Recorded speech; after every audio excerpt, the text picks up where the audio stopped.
Hi అండి. పెరుగు వంకాయ పచ్చడి అండి, చాలా బాగుంటుంది.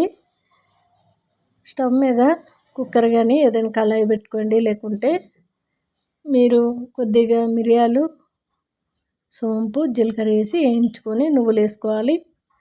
అవి కూడా చిటపట వేగిన తర్వాత మిక్సీ గిన్నెలో తీసుకోవాలి.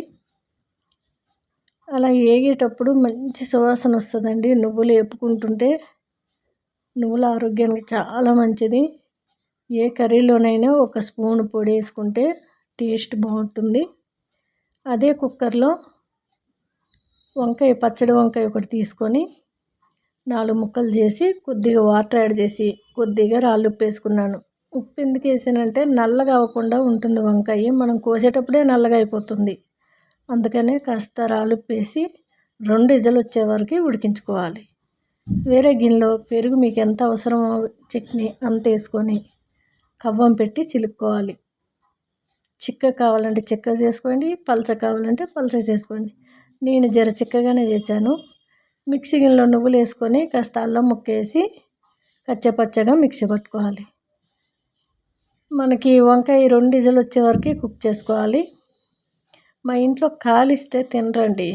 ఆ కాల్చిన వాసన వస్తుందని పెరుగు చట్నీ తినరు. కాల్చుకొని కూడా చేసుకోవచ్చు.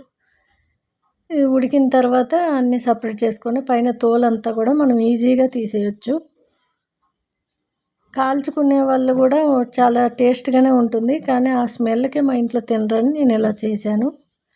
ఎవరికైనా మాలాగే కాల్చిన స్మెల్ నచ్చకపోతే ఇలా చేసి చూడండి. టేస్ట్ అయితే చాలా చాలా బాగుంది. చల్లగైన తర్వాత చేత్తోనైనా కలిపేసుకోవచ్చు. నేను స్పూన్తోనే ఇట్లా మెదిపేసుకున్నాను. ఇదంతా కూడా పెరుగు దాంట్లో వేసేసుకొని ఉడికేటప్పుడే నేను రాళ్ళుప్పు వేసుకున్నాను కాబట్టి ఇంకా సాల్ట్ అనేది నేను యాడ్ చేసుకోలేదు. మీకు కావాలంటే వేసుకోండి. నువ్వులు కచ్చపచ్చగా పౌడర్లా చేసుకొని అదంతా కూడా వేసేసుకొని కొత్తిమీర, ఉల్లిపాయ ముక్కలు సన్నగా తరిగేసుకున్నాను. బాగా కలిపేసుకోవాలి. చూసారు కదా, చిక్కగా చేస్తే చపాతీపై కూడా చాలా బాగుంటుంది. పోపు గరిటెలో పాలమిగడ, మెంతులు, వాము, జీలకర్ర, పచ్చిమిర్చి, ఎండుమిర్చి, కరివేపాకు, కొద్దిగా ఇంగ వేసి పోపు పెట్టుకుంటే చాలా టేస్ట్గా ఉంటుంది. మనం వారంలో ఒక్కసారైనా ఇలా చేసుకొని తినండి.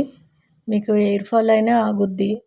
చాలామంది మాకు ఎయిర్ ఫాల్ అవుతుందంటారు. నువ్వులు ఎక్కువ శాతం తీసుకుంటే ఎవరికి కూడా ఎటువంటి అనారోగ్యం అనేది రాకుండా కాపాడుతుందండి. మనం నువ్వులు చాలామంది ఉండలు కూడా చేసుకొని తింటారు. అలా అయినా మంచిదే, ఇలా పచ్చడి అయినా మంచిదే.